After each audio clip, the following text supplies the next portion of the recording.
Now, for more on this, we are joined by Dr. Nigel Fletcher, who is a political commentator. Welcome to the broadcast, sir. Good evening. Now, sir, as per the rules, MPs are allowed to have second jobs. That's what they've stated a number of times, at least the spokespersons of the ones who have been accused. So my question is, were the MPs doing anything illegal by entering into a contract such as this?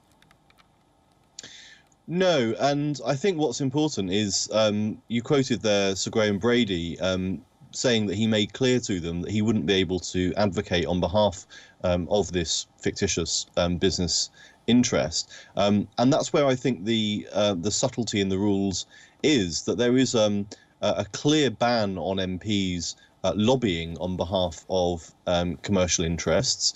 They have to declare any payment they receive for outside work, but they're not allowed to be paid lobbyists. That was something that was changed in the 1990s after a series of scandals under John Major's Conservative government.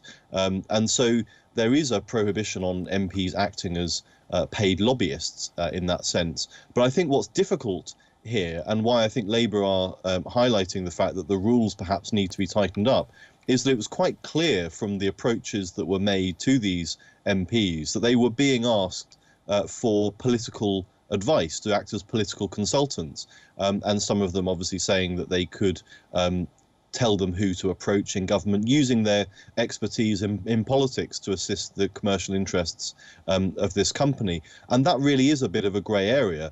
It's not direct lobbying, which would not be allowed under the rules, but acting as a consultant to a business in that way is something which currently under the rules is allowed. But I think there is a lot of disquiet about that. It's something that Labour has raised in recent months, although to be fair, some people have said in response to that there are a number of Labour MPs who currently have other jobs. There's a senior Labour frontbencher, David Lammy, for example, who has a radio show that he is paid to do. And so it is a bit of a difficult area as to where you draw the line between what we say are permissible second jobs and which ones are not.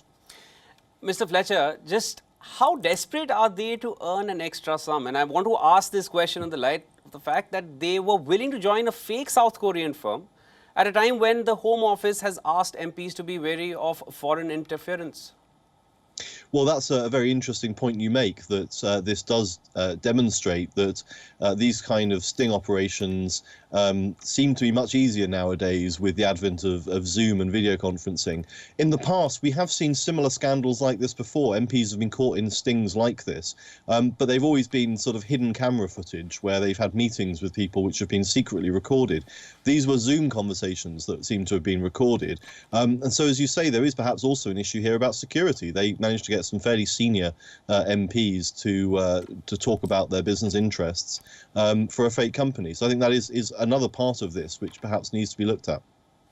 Thank you for all your input, sir. Thank you.